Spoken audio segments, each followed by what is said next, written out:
You are watching Area DMG. Alright guys, thank you very much for joining us. This is called a wrestling panel out of nowhere. Ladies and gentlemen, my name is Erik Kimerer, and I am the advocate of a noble profession. Or I'm just a really big geek.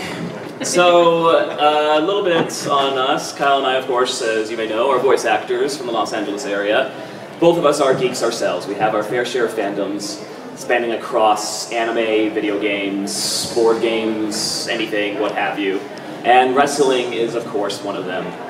I am honestly surprised the wrestling community doesn't reach out to the anime community more often, because I can guarantee you that the kids at the lunch table talking about wrestling, we're sitting at the same table as the kids talking about anime. So there's a lot of crossover, I find. I mean, anime is wrestling. It's clear good guys, it's clear bad guys, it's dramatic entrances and poses, and a couple of false finishes, and garnish it with some dramatic speeches and promos. It's comic book movies. Yep.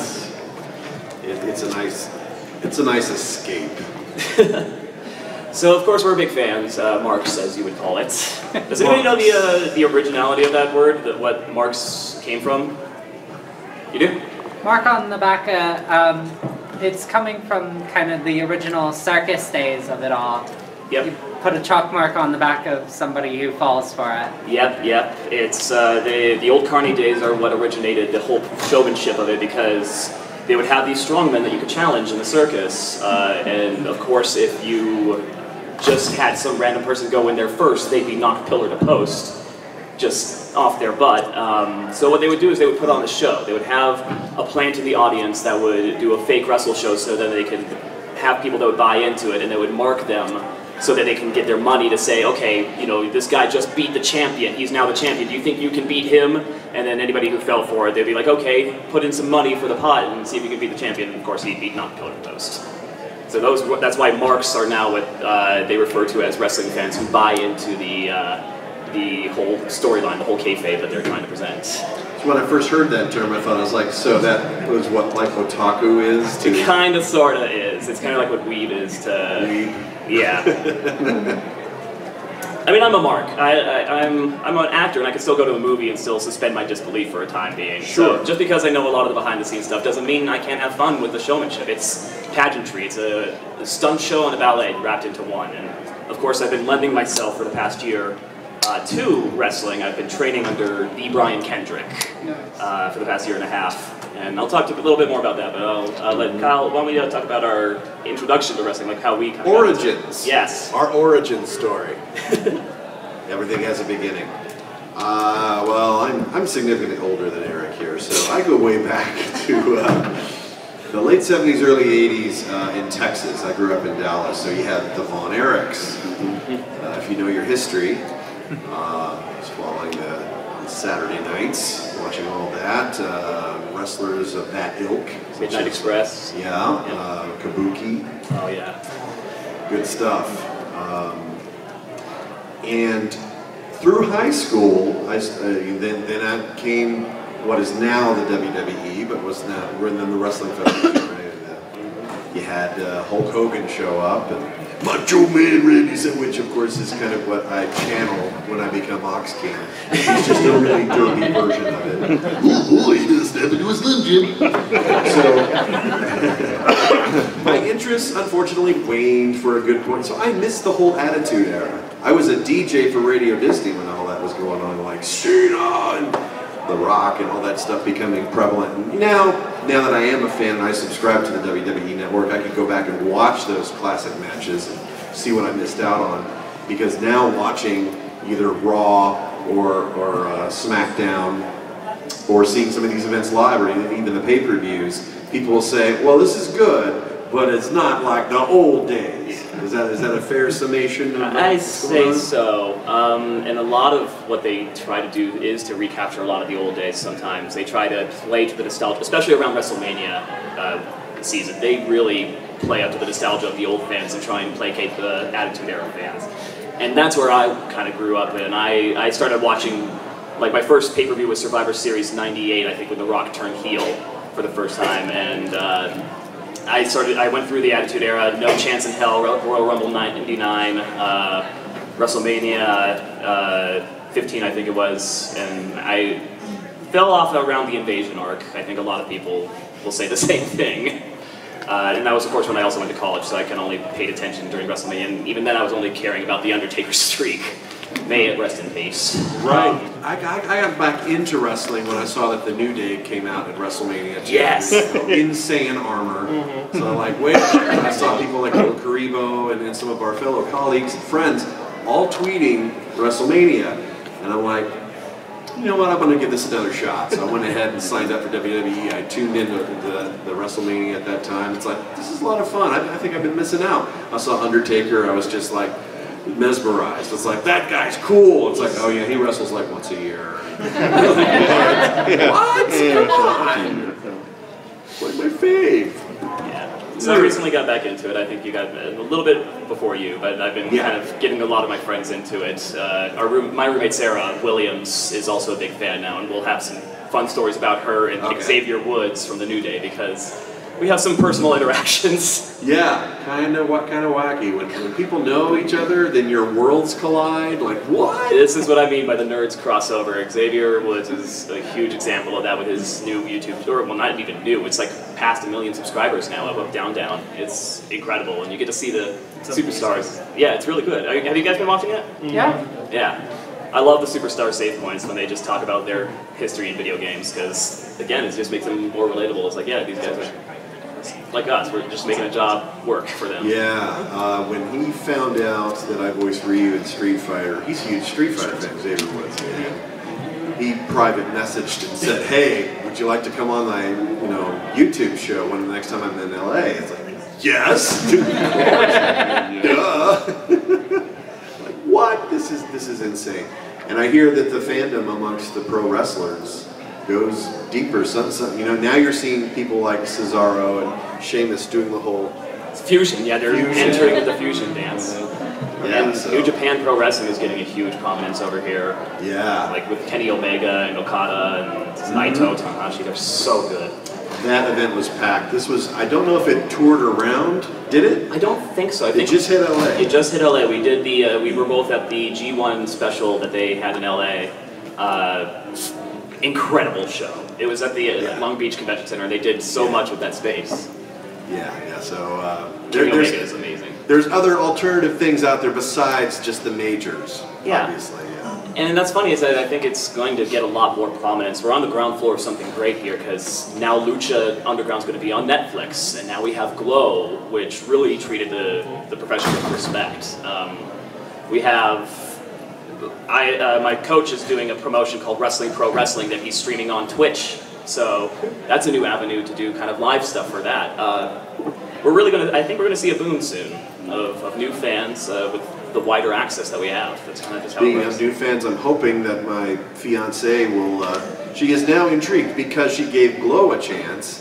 It's like, what is all? I don't get why you like this. Is so violent. They're hurting each other. It's like, no, they can. If they're not careful, but come on, and she said, oh, I watched Glow, and it was like really fun and it explained a lot, so now I get it, and now I'm intrigued, and I want to watch, we ended up watching the Glow official documentary about the real wrestlers of the TV show from the 90s and all that stuff. Yeah, fascinating stuff.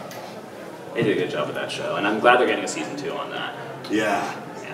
Yeah, if you haven't seen it, add it to your Netflix queue, because, please watch it. And Alison Brie is fantastic. If you're saying well, obviously everyone in here is a wrestling fan, but if you have someone that you're trying to convert, and they're just turning their nose up at it, and it's like, let's Glow, that looks stupid. You're like, no.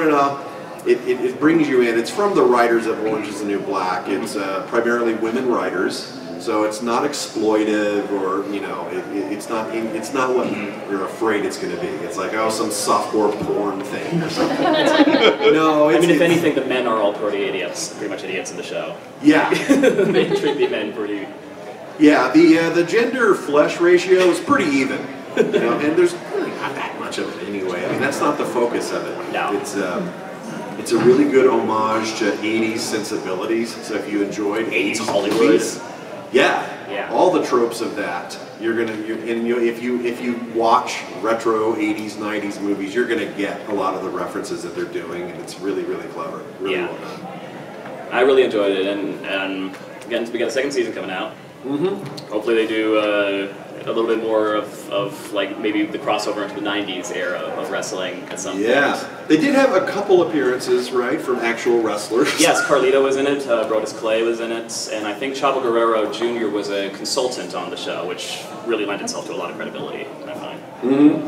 Yeah, it's just another opportunity that with the likes of Netflix or Amazon or YouTube even, where people can help branch out to a new audience. Of course, wrestlers and acting have crossed over for years, not just with The Rock, but Cena and Miz. Oh man! He's been doing. Can I just say how much I love The Miz? I know that's an unpopular opinion, but I love The Miz. He's been doing so well these past. His performances are just great. They're fantastic. Dude knows how to do a promo. Yeah. I think a friend of ours, I think Xander was in the Scooby-Doo movie with The Miz, and just a bunch of other wrestlers that were voicing their own selves. But he said The Miz was the best actor of the bunch. He was like the one that committed himself most to it. The race of the monster trucks. The monster trucks. I don't remember. I think that might have been the one. It may have been the monster trucks. Because you could tell he enjoyed himself. Yeah. He's great, and honestly, from what I hear backstage, he's like as hard working as Cena is. If you talk to anybody who does as much charity work, as much outreach, The Miz is your go-to guy. Right. That kind of sparked on something that I've heard about when bringing wrestlers in to do voice work for animated stuff or video games. I remember hearing from one studio that we've recorded with in LA, PCB Studio. Oh God, yes, they recorded a lot of wrestling games, and they would have the actual wrestlers come in, and it's like herding cats. Their attention is not focused. They don't understand mic technique. From what I heard, Keith told me these stories. He said they had to travel around with a bus because wrestlers, they get off the plane, they get into a new city, get on the plane, blah blah blah. So in order to record everybody, they had to travel with a bus. Yeah. Of course, Big Show tilted it when he was getting on board. And I think Keith, the director and owner of PCB, said that Big Show was kind of salty one day when he was recording, and he was like, "What's going on, big guy? What's wrong?" And he's like, "Last year's game, John Cena got a 95 rating. I got a 91. I could kick his ass." I guess they get really salty about their stats in game. It's brilliant. And then my other favorite story is he was recording Ric Flair, and already let that sink in. Side note, John Allen, a friend of ours, in my coach's wrestling promotion, is doing a Ric Flair spin-off called Ricotta Flair, and he has a giant cheese head. And he just had a run-in from Parm Anderson. So anyway, recording Ric Flair, and in video games, if you play one of those, I think it was like Raw versus SmackDown games early on, or one of the 2K games early on, and you can choose your wrestler and go through career mode, and every wrestler would have to say the same lines throughout the career because it's just depending on who you pick. And they would all have to fit the same lines in the same time code when recording it. Ric Flair was not a fan of this, or at least he wasn't really paying attention to it, because every line he tried to add a, what else? Woo! You gotta go and get that championship, woo! Rick, we can't fit that in. Woo! Yes, I know, that's your signature, we can't do it. We just say the line, and then when he finally gets to whoa, W-H-O-A, whoa, something he should be simple at. Whoa! Whoa! So yes, herding cats, very much so. It's like, you think it'd be simple. They're in the entertainment business. They're putting on a show, but like they quickly learn, and people from the celebrity on screen, on camera world, quickly learn that too. Yeah. It's like VO is a different beast. Well, I mean, I'm seeing a lot of really good products. Batista, you guys see Guardians of the Galaxy? Oh yeah. He was so good in that. And I'm just like, okay, this is what happens when you get a director and you're not just given a script and told to go out there and do something. Yeah. Yeah, I'm hoping to see a lot more crossover like that. Like, Batista did great. The Rock, of course. Of course, Nobody fantastic can see guy. Great comedian. My God, the dude is so entertaining. And just as a person, he's such an awesome person. You follow his social media. He's always given something inspirational or hilarious. You know, it's a really good thing. I mean, he's so likable in Moana. Lin-Manuel Miranda was like, this is the only person I can write a song called "You're Welcome" and have him still be charming, and not like an egotistical prick or anything. Right. It's only The Rock I can do this for. Yeah. He's doing that show. He's doing that show Ballers now. You know? Yeah, I don't miss an episode. It's just, Yeah. HBO's amazing with that. Good So stuff. hopefully Batista will do well. He's in Blade Runner, isn't he? He's in the new Blade Runner. yeah. He looks That'll to be be cool. playing a more subdued. He's not just bulk. We're going to try and get Xavier in for some voiceover at some point. I know he wants to do that because we just did a game together called Read Only Memories on PS4 you can pick up, and Xavier's in it, and there's a lot of other people like Jim Sterling, Sarah Williams, my roommate's in there. Okay, so he has done video. He's has done one voice work. voice work. Okay. One voices. Was he himself? No, but he was a character very much based on himself. Okay, Because he had to that's a good place say to it start. like Scouter and everything, so... Like, Yeah. Yeah. So, Xavier, I should mention, like, the funny thing is that after... He's, of course, a huge gamer, and on one Money in the Bank, he did a shout-out of League of Legends.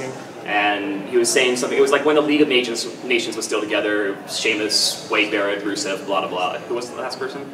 Del Rio. Del Rio, yes. How can we forget Del Rio? So Xavier said something along the lines of, the League of Nations, or the League of Legends is a game and it rocks. The League of Nations sucks, or something like that. Something corny. And Sarah, voice of Jinx, my roommate, tweeted out, Jinx approves. Started a conversation with him, they became fast friends. Like, they were geeking out over each other. And again, it's that beautiful moment where, two worlds collide and they're like, oh my god, you're you! You're you! Do you guys remember when Xavier Woods did the Final Fantasy victory thing? I loved that. That's basically what got Sarah into wrestling. I had to show her this and go, look, this is wrestling now. This is guys playing Final Fantasy VII on the trombone. And New Day was her first. Mostly I got her in through husbandos, I will admit. I got her in through an amalgamation of husbandos, including Sami Zayn, Cesaro, and believe it or not, Jack Gallagher. She has a huge thing for Jack Gallagher. Huge crush. Yeah. Yeah. Kind of weird, but I guess it's the three-piece suit. Yeah. I don't know. It's tough to say, man. Is this it? Yay for phone. Yeah, she found her phone. We did it. I don't know what we did, but we did it. Yeah. So anyway, Sarah and I were at an anime convention in Atlanta once, Anime Week in Atlanta, of course. And she's texting Xavier basically like, hey, do you know any barcades nearby? Do you know what's going on with the local geek scene? And he's just like, you guys are in town. I'm having my birthday party this week. Come over to my house. Yeah, sure, okay. Let me tell you. Southern hospitality, true thing. I'm a wallflower at these parties, but in Atlanta, I felt very welcome. It was so cool, and he had his gaming room is immaculate. He's got an arcade cabinet with basically every game on it. He pulled up Teenage Mutant Ninja Turtles in time, and oh my god. And he has his Saiyan armor in a shadow box on the. Yes. Wow. He is. I love him. Yeah. He's one of the nicest people, and that's what I'm finding. You're not seeing a lot of the. Sorry, didn't mean to interrupt. Oh no! It's.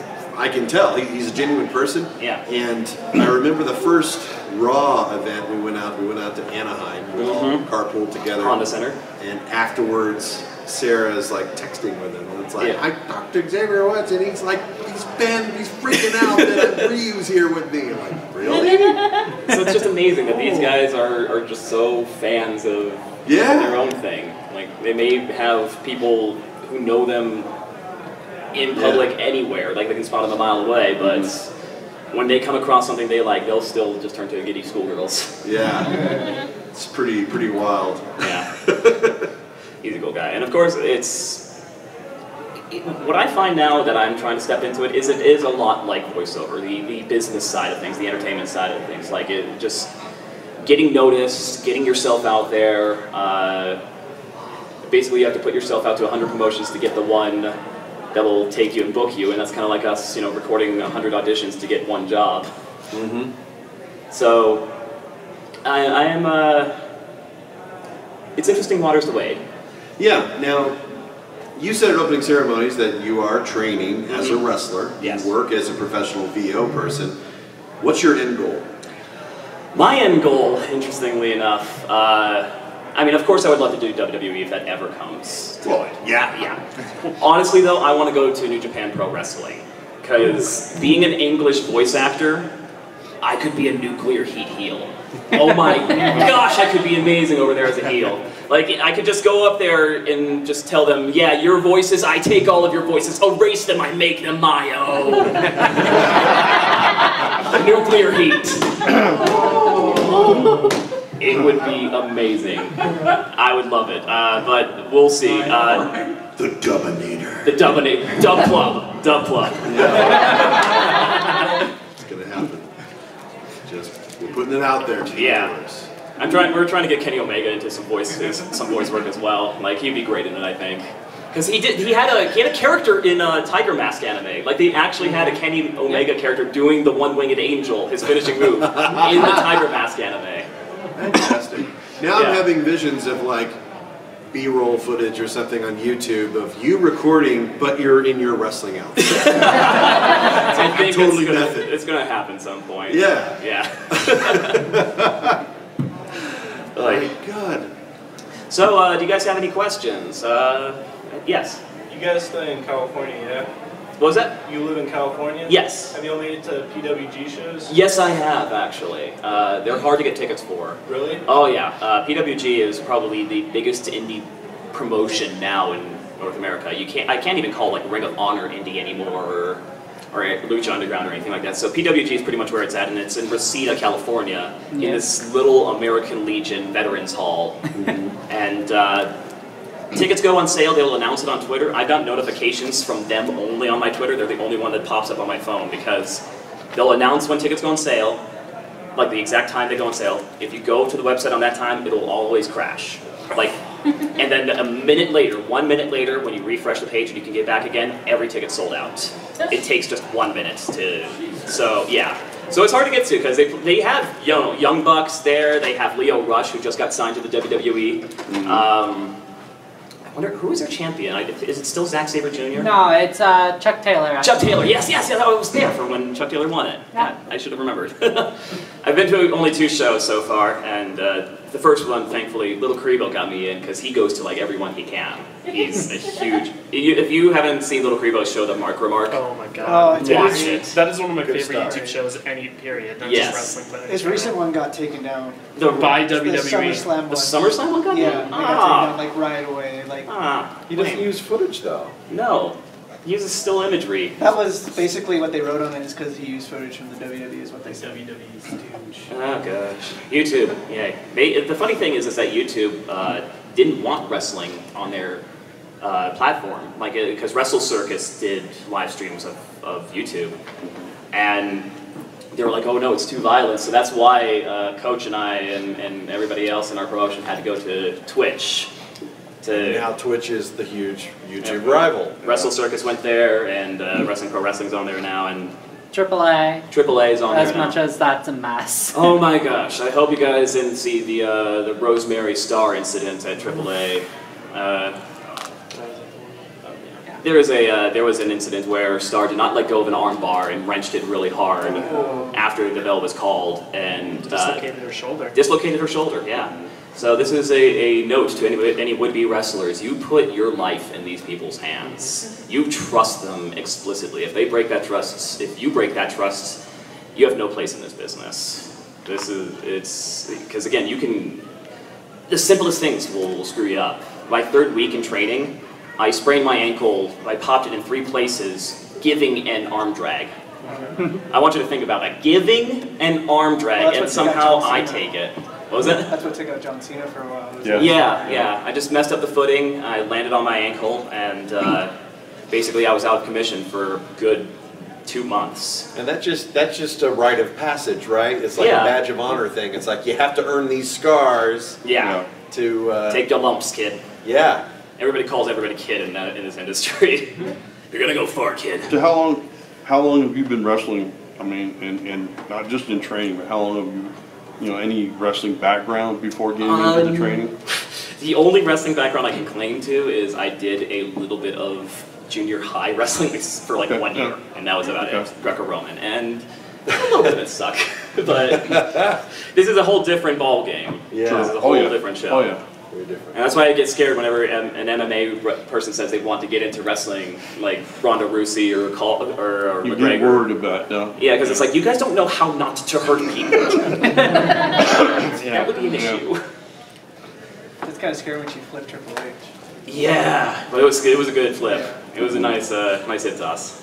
I gotta catch up, man. Yeah. I'm missing all these great clips. Well, this was from like WrestleMania, the same one I think that New Day came out with, and she was wearing a Vegeta shirt that said Yeah, it's she was over with The Rock. 10,000. She was with The Rock. that- The yeah, I Rock did pulled see her out of the crowd. Yeah, that was She really flipped cool. Stephanie and Triple H.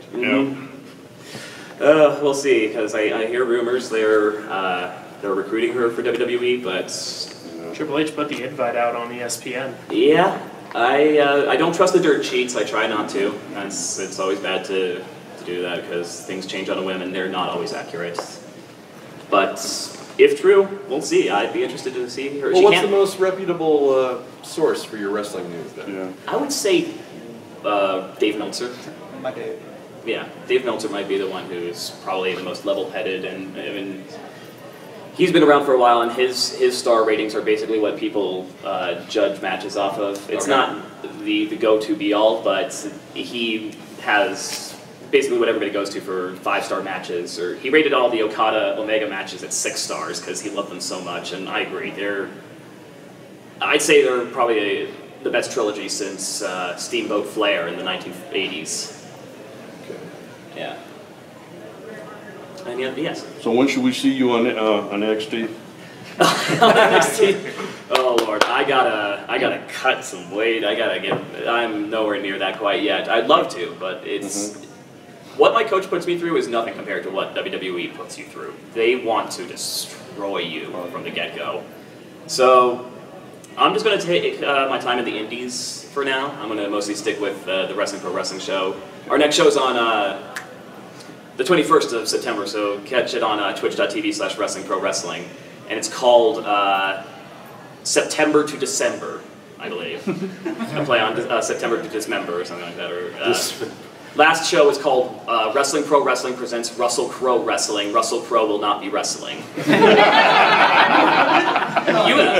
Okay, it's time to tell you guys about this promotion because, God, you guys haven't seen anything yet. We got a character called Phil Cosby on there. We got a character called Cereal Man, who has a giant cereal head, a foam cereal head. We've got Chow Mein Charlie, who is a giant takeout box. We have, of course, Ricotta Flair and Parm Anderson. So my character is Cedric the Postman. I'm part of the tag team, the Delivery Boys, along with Lou PS. One of my first matches was a triple threat between me, Lou PS, and Frederick X. So, yeah. This is the kind of weird stuff that you get at our show. I watched a clip of Wrestling Pro Wrestling with Ricotta Flair, and he was battling Shitty Superman. Shitty Superman, yes. That is another one of our characters. Wow. So this is the kind of show that you get with Wrestling Pro Wrestling. Every character that squeezes lemons in his eyes now. Do they? Yeah. Oh, why? Why would you do that to yourself? I hope they're gimmicked. I hope they're not real lemons. Is that space like a dojo? It's a dojo, yeah. It's kind of like a little warehouse space where we train. The Santino Brothers Dojo, and it's very much the premier training location in Los Angeles. And they also have they also have Knox Pro up in Sun Valley, which is where Rikishi and Gangrel train people, which would be interesting. I don't know if I can handle that kind of training. The Samoan training right there. Right. Do you think, or do you just outright know, you work with the guy directly, do you think Brian Kendrick is a conduit for moving up? Possibly. Mostly I just rely on him for advice because I think he's probably got some of the best pedigree in this business because he was trained by William Regal, by Shawn Michaels. He was trained alongside Daniel Bryan, who's one of my favorite wrestlers. Right. So I don't really, if it comes to it, I know I can go to him and ask him for the email tickets to do extra work on WWE. Right. Whenever you guys see jobbers or security guards taking bumps or anything like that, that's just usually the local wrestlers. WWE, when they travel to the city, they'll call up the local promotions or they'll have an email list of people that'll call in to just do those stuff. A lot of my classmates were jobbers for Braun Strowman when he was doing that whole thing. Yeah, but Braun Strowman is also part of that like party group for that one British dude. Yeah. Adam Rose. Adam Rose. Yeah, Adam Rose. Yeah, he's part of that clique, and he's like dressed up as a girl or something. Yeah. And CM Punk was a security guard. CM Punk was a security guard, Sheamus was a security guard. You can go back and see all these guys doing these extra bits when they were doing their local promotions. So I know when it comes time to it, I can ask Coach for that email, but I'm really going to be the judge of my own step up, because I'm sure he'll give me a recommendation if I do decide to go to Florida and train, but that's going to be on me to do so. Right. And he's not going to encourage me one way or another. He's just going to let us do what we do. Because we got a guy who just went to Japan for 3 months to train, and he's going to come back, and I'm going to be afraid to even step in the ring with him anymore. Is he working with New Japan? Or? Not with New Japan, but he's working at one of the big dojos over there. You know, because they treat it so respectfully. It's like a whole martial arts training regimen for them. It's boot camp. And that's pretty much what the WWE is too, but again, mostly just going to stay to the indies for now. If I can get to BWG, that'd be like the ultimate for me. Okay. Yeah. Stay local. Any other questions? Do you guys follow the British or European promotions such as Progress, ICW, or WXW? I have not yet, but I'm going to after they did the UK Championship, because I liked a lot of the wrestlers they have there, and that's what I usually do. I've mostly kind of grew up with WWE, and at the lunch table all the kids would talk about ECW, all the tapes they would trade for that, or WCW, but I was only on WWE. Now that I'm kind of branching out, I'm kind of using these like international promotions or the times that they're in town, or even just the local indies, to learn about new people that I wouldn't have come across before. So definitely the UK Championship has turned me on to a lot of the wrestlers they have over there, and they were great. That show was fantastic. Yeah. So speaking of the UK tournament, what do you think about like the Cruiserweight Classic and the Mae Young Classic that are coming out?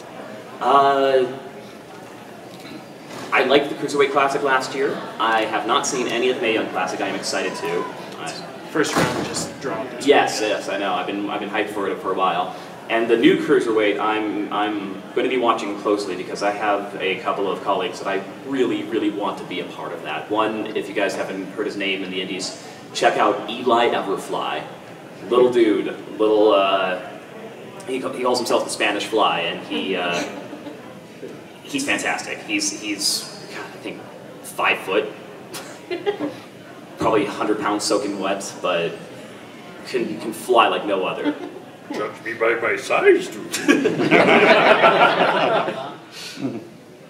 Do you see the indies as like a route for the smaller guys that don't necessarily fit the E's body type? I do. I think it's a good place for people to get noticed for that, and we're seeing a lot of the indie darlings that wouldn't normally get the mold, especially since the CM Punk era. Like CM Punk, Daniel Bryan, these guys wouldn't have normally been big top guys in the WWE, but it's their indie reputation that preceded them and allowed them to elevate to that level. So I think, yeah, it's definitely a good avenue for people who may not normally be recruited by the top guys, by John Laurinaitis or any of those guys. You gotta make them notice you. You gotta make a name for yourself outside before, and since again we have so many avenues, we're gonna see a lot more of it. I find. I think it's pretty much we're gonna enter an age where in WWE in 5 years is gonna have nothing but indie guys, because that's the only way to go about it. You make your brand now. It's all about branding. Well, do you think the guys are scared of getting to the WWE and then not getting the push because they have to rebrand themselves? I think so sometimes. Sometimes they'll just, I'm not seeing a lot of hesitance from people like Adam Cole or Leo Rush or even Drew McIntyre re-signed recently. Now he's the champion. So I don't think there's a lot of hesitance to rejoin. It's just a matter of where you are in life. Some people are leaving. Cody Rhodes, of course, he's doing better outside of it. Anybody in the Bullet Club, like Young Bucks, they don't need WWE. American Nightmare now is what he is. Yeah, American Nightmare. They don't need WWE. Young Bucks can coast through life with their millions and millions of Hot Topic shirt money. I paid for that. I gave them a little bit of that cut. But I'm sure they will. Because it's just a grander stage. It's just, I mean, it's the national stage. Well, I mean, hopefully the company will see that they have built up a reputation in the lower class, and they'll at least use that to, at least use what they've built up to push them. I think it's going to take a regime change, but I think if they're on the right track. Like, it's, right now they're very high on the Roman Reigns stuff, so we'll see. Did you hear about the funny thing that happened recently with him and Dean Ambrose? The fact that Miss McMahon wanted him to be the 8th Grand Slam champion, but then they forgot that Dean Ambrose just won the tag team and he's the first member of the show to do it. Yep. That was hilarious. Oh, man. I saw a question back here. Yeah. I was going to say, how do you feel about the current situation with 205 Live and Austin Aries leaving? I wish Austin Aries well. I thought he was doing some really cool character work. From everything I hear, maybe it was just a good fit. Again, I'm not going to trust the dirt sheets, but I am going to trust the patterns that I see, and it did seem that he just didn't fit in well there. So I think he's going to do well on indies if he tries to push himself towards that. As for 205 Live, it's in a precarious position right now, being right after SmackDown, because that's when everybody has already seen their favorites. They've already seen John Cena, they've already seen AJ Styles, and then you bring out these cruiserweight guys who they may be doing some flashy stuff, but they're not as known. They're not the tickets that they bought. And I think you're seeing less and less empty seats, thankfully, after the SmackDown airings. I think it would benefit from being up front, honestly, having it be the dark matches up front and have that air on WWE Network. That's just me, though. And I may be talking out my ass. I'm in no position to judge the industry because I'm still a fledgling myself, but... Is 205 the same night as Tuesday? SmackDown? Yes, like it's right on after? the WWE Network. But it's on WWE, Right so you flip over to USA. I guess my contention would be that people get wrestled out. Oh, yeah. You're just kind of tired after 2 hours. I mean, imagine... after 3 with Raw, especially. Yeah, imagine SummerSlam weekend where they had NXT, SummerSlam, Raw, SmackDown, and 205 Live all in the same arena all days in a row. You can have too much of a good thing. Yes. And you can bet that it's all the same people buying the same tickets, and by the end when they were, they had all the volleyballs out, or the beach balls out, and that was a huge problem. I was like, well, Cesaro, when he destroyed that, he put the volleyball over. That was, I mean, he was over the volleyball, but he put it over. So, we'll see. I got a question for you. Okay. What local promotion did you grow up with, or was it strictly E? God, well, again, going back to my youth, it was all about the Von Erichs. So in Jim Dallas. Crockett Promotions, or Which one? would that be Jim Crockett Promotions, or was that more in the I don't Tennessee? remember who was in charge of that. Von Erichs were Would that be World Class Championship Wrestling? Ooh. Possibly? Was it world class? It must have been. World That Class. sounds familiar. Might have been.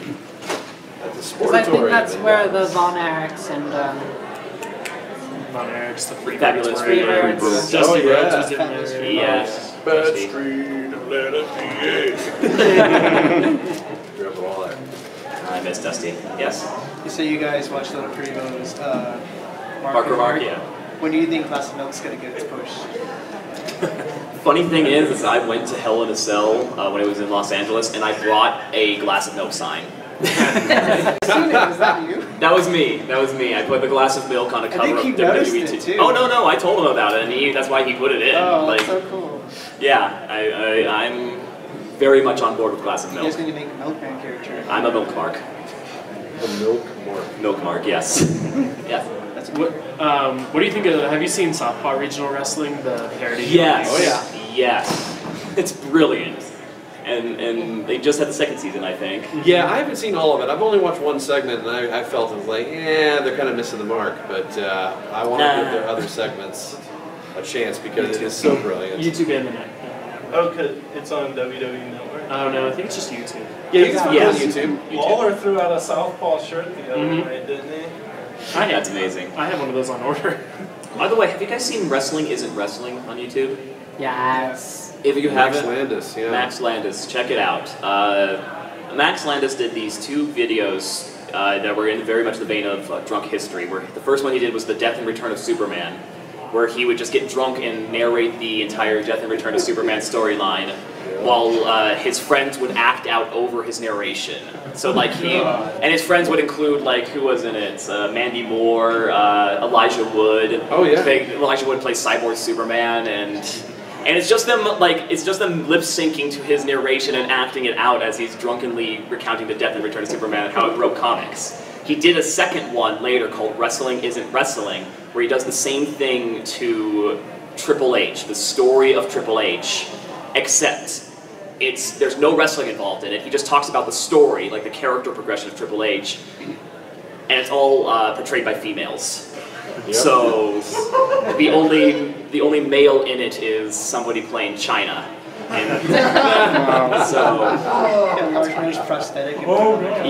so it's called Wrestling Isn't Wrestling, and it's brilliant. It's what got me kind of back into wrestling, because he talks about how it's comic books, how it's storytelling, and he kind of just uses Triple H as an example of that. This blue-collar nobody prissy boy who got the crap beaten out of him on a weekly basis, who started cowering behind his degenerate friends and started taking the world by storm until he betrayed them one by one. And then he started thinking he's king of the mountain, and in order to protect himself, he surrounded himself with Evolution, who he started betraying one by one. See a pattern here? Yeah. He messed up with the after the show with the Click, how they broke kayfabe. That's why he started up late. Yeah, he got a late start. You know the what was it called? The curtain call. Mm-hmm. Yeah. You know the curtain call? No. The story goes, in Madison Square Garden at a house show, which is untelevised, Scott, Paul, and Kevin Nash were leaving for WCW the very next day and had their final matches. At the very end of the night, Shawn Michaels, Kevin Nash, and Scott Hall and Triple H all got out into the ring and hugged each other to say goodbye. Problem was, Scott Hall and Kevin Nash were heels at the time, and Triple H and Shawn Michaels were faces at the time. This was recorded by an audience member on a very early, like this is early 1990s, very early video camera, and it was like the first documented instance of breaking kayfabe, breaking the fourth wall, and it blew up. Like it was horrible for the wrestling community, because they were like, oh my god, they're pulling the curtains up. It's the curtain call. So that was a huge incident back then, because wrestling was real. Wrestling was nothing but real. Yes and yes.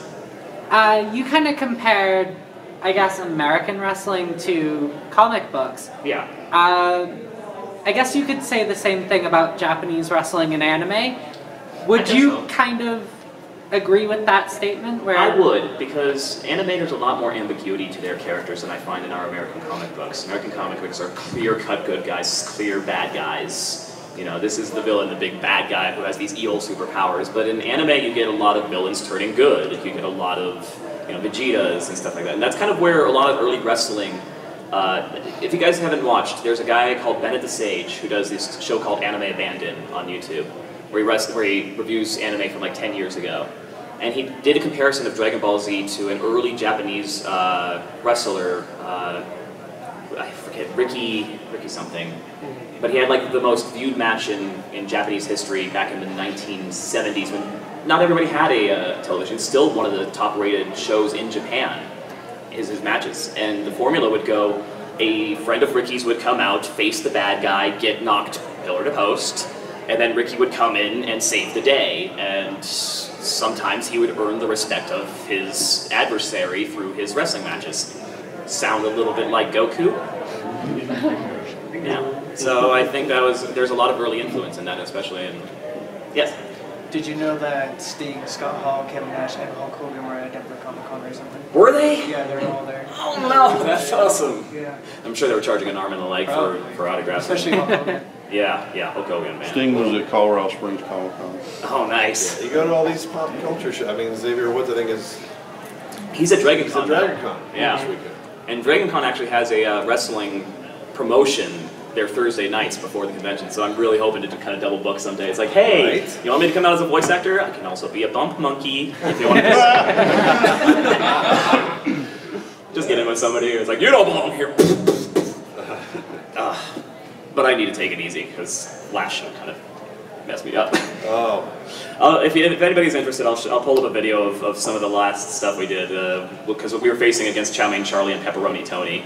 So, and Pepperoni Tony was a unretired Nick Mondo. He was in the CZW for a number of years and did a number of death matches. 10 years ago he retired, but he's come out to play Pepperoni Tony for us. It's crazy. Were there any other questions? What's your views on blading? Do you think it's totally... Well, I mean, obviously it's dangerous and obviously it's looked down upon now. But do you think that Thank you. that kind of disappeared with the PG era now too? I think so. I was not a fan of SummerSlam last year when they tried to get blood the hard way. When Brock Lesnar tried to get draw blood from Randy Orton the hard way. He claimed he knew how to do it safe, but he still caused a concussion. And there's no safe way to use your elbow to open up somebody like that.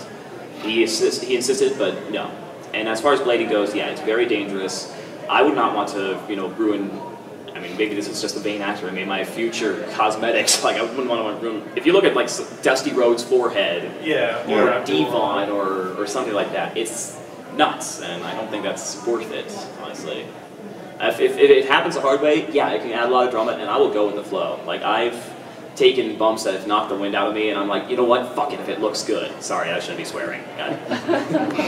But that's kind of the mentality, is like, it's all a show, it's theater. The show must go on, so you take everything with it. And blood patch they've been using a little bit more.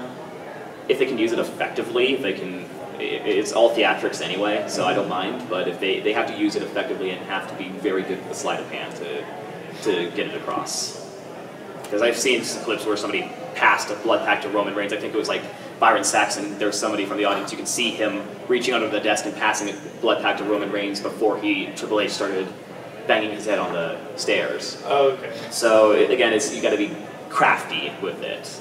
It's definitely a better alternative to blading, though. Who did you say he was trying to draw blood on? Brock Lesnar at SummerSlam last year tried to draw blood on Randy Orton in the main event. Well, did he agree to that? They both agreed to it, yeah. And that's the thing, though, is that they had to do it to get it across the PG censors, because if they bladed, it would cause a huge fine, it would cause a huge stink with their sponsors. Well, so it's SummerSlam, it's on the network. Well, they changed it last minute. What's supposed to happen? Well, basically they were just like, so try to make it look like an accident, so we can claim it was an accident.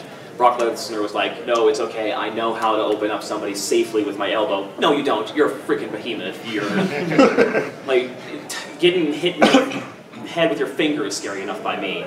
So he hit Randy Orton with his elbow a number of times and drew a lot of blood. It was a very uncomfortable scenario, and it didn't get quite the reaction I think they were hoping for. It was a lot of drama, but it was more uncomfortable drama, just like, oh my god, did he actually kill him this time? This boost his UFC fight, from what I understand, is that's why they wouldn't have that in. Yeah, probably. Because he was supposed to lose. Yeah.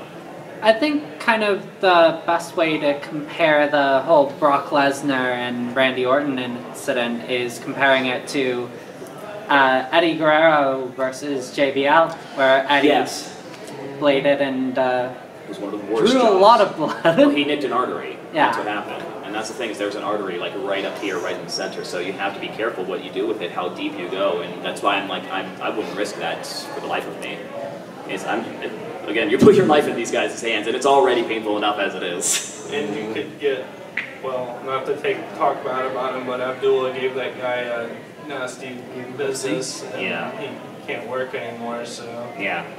You can get like infections too. There's like those rooms are dirty. Good lord, sweaty men splatting on them. It's not clean. Yeah, I mean you see at least in MMA, they got to put the surgical gloves on. Yeah. Anytime somebody drops blood, you see the rest of the ref bring out the gloves. Now, is that true that it's like, oh, you can't bleed. If you bleed, you'll be fined or something? No, again, it's blading. It's intentionally drawing blood. Okay, that I get. Yeah, because you're in control of if you're. Yeah. But it's like if someone hits you or you hit something and you start bleeding, that's not your fault. Well, that's the thing. It's like any Brock Lesnar match, he will always bang his head on something hard enough to draw blood himself. Like the one with The Undertaker in Hell in a Cell, the one with Roman Reigns at WrestleMania. It's basically just Vince going, Bork no bleed, Bork yes bleed, Bork bleed, and that's about it. So, shock value. Yeah, pretty much. And of course, Bork don't know how not to hurt people. He's a scary individual. So we got a few minutes left. Do we have any other questions in the audience? Any other experiences you'd like to share? Yes? Kind of a question for both of you, since Yeah. I know you both said that you were interested in New Japan. What is your favorite wrestler from kind of every promotion that you've kind of taken an eye to? I couldn't personally remember because it was my literal first time watching any of those guys wrestle. And I haven't had time to follow up. That's fair. I'd say Kenny Omega, honestly. He knows how to tell stories. The headliner? Yeah. He's the one who won the US Championship. Yeah. Yeah, he is taking it to another level. And what's funny, speaking of the anime crossover, I saw a tweet after his match with Okada where he said, normally I like to play my wrestling matches in my head to anime theme songs. And he said his match was with Okada, he played to the Yuri on Ice theme song, the opening theme song. Little tidbit there, a little bit more crossover. Nice. Yes. What is the best and worst matches that you guys can remember? I think just because it's fresh, some of the best matches. Well, okay. Probably Shawn Michaels versus Undertaker is one of like both of them are some of the best matches ever, in my opinion. Steve Austin, Bret Hart, WrestleMania, one of, if not the best match ever. What got him over? Yeah. Worst match ever, I'm trying to remember, and it was homework for us to watch, honestly. I'm going to pull up my notes of homework that the coach has made us watch. And he specifically said, watch this match. It happened this year, and it is one of the worst matches ever. It's -5 stars, honestly. Was it the Uchami prison match? No. This was a TNA match. That makes sense. Go figure. Oh, it wasn't it? It was a women's match. It was Shelly Martinez versus Rebel, I think. Shelly Martinez versus Rebel. Oh my god, that was a total train wreck. Because in the middle of it, I think one of them got the other into like a figure 4 leg lock. And we're gonna have to go a little PG-13 here, but the other wrestler who was in the leg lock just started yelling, "My veg! My veg!" What are you doing? And then they botched the ending, and there was like just a whole like scurry foot. I can't say I would do any better on the stage, honestly. Again, but it was for what it was a wreck. As the worst match. What is the best match you think you've seen? Well, I'm not sure about the best, but definitely memorable for me was watching WrestleMania a couple of years ago, Shane McMahon and Undertaker. Oh. Yeah. Shane takes his, 25-foot fall. Jump. Yeah. You should have seen us, because usually I'll watch wrestling with Laura Post, Sarah Williams will join us, we have a bunch of voice actors just watching wrestling, enjoying it. And tweeting. Every one of us, when Shane was climbing the cell, we were just like, yeah, he's doing it! We knew he'd do it, but he's doing it, And as soon as he gets up there, everybody goes silent and go, no, this was a bad idea. Shane, get down from there. Shane, you get down from there this instant. You got kids. You got kids. Yeah, I have a rocking chair, a recliner, and I stopped rocking. Is he serious? There's no safe little soft mat to land on. What's the safe word? Yeah. There's no ropes. There's wires. There was a very funny image that once Shane was announced for WrestleMania against The Undertaker, they showed an image of the stadium, Dallas Stadium for it, and it was that giant billboard they had, and it's just a picture of Shane pointing to it going, I'm gonna jump off of that. And then another memorable moment, I think this past year's, basically Undertaker saying goodbye without any words. Yeah. That was such an anime type. Oh yeah. Oh, the feels. The feels. I'm hoping we can get to WrestleMania next year because there's rumors that Batista is going to be the headliner of the Hall of Fame, which it would be a shame because I think it would mean that he wouldn't be returning to WWE ever. And Undertaker didn't officially retire. Is that's the thing? Because it looks like it, but no one ever said one way or He another. retires like every year, then Vince. But he could do like a Brett Favre. Yeah. Doing like Like- a Brett Favre, I'm going to retire, but not really. Well, the year he did it with Shane, he left his gloves in the ring, and I thought that was it. I thought that, yeah. Yeah. Then this year, he takes his gloves off, he takes his jacket off, he takes his hat off. I'm like, okay, this has got to be it. And This has got to be I it, think yeah. the sealer what did it was when he kissed his wife. I'm like, Yeah. okay, for the first time in 30 years, 35, I don't know. Undertaker has broken character. Yeah. For the very first time, Yeah. that's got to be the nail in the And coffin. if you caught some of the behind-the-scene footage, he exits, and then there's not for the public to see, but someone films him walking back to the locker room with his wife, and everyone's on their feet. Just Yeah. applauding. Yeah. I It's think, like, that, wow, you know, I that think was this is- it, I think. Yeah. It feels like But it is. But best way for him to go out, though. I think so. Here's the Right, thing. I think I know Roman Reigns is an unpopular... Okay, we gotta wrap this up. I'm gonna just wrap this with thought up. I know Roman Reigns is unpopular. Look, here's the thing. They're thinking towards the future, and if it's anybody at this moment who could have taken out The Undertaker, because The Undertaker needed to retire, let's face it. He it was had to him. get a full hip replacement right afterwards. Yeah. He was Yeah. working through immense pain. If you're looking towards the future, the only person who could do it right now, honestly, is Roman Reigns. As the homemade WWE guy. And he's got the respect backstage. So, think of him what you will. But thank you guys very much for joining us for this. I'm glad to... Thank you. Thank you very much. Hope to watch Wrestling Pro Wrestling on Twitch if you can. It's the next show, of course, is September 21st. Come to the 18 Plus panel. We're going to be having that next. And yeah, thank you guys for joining us. Anime Unlocked as well. Get the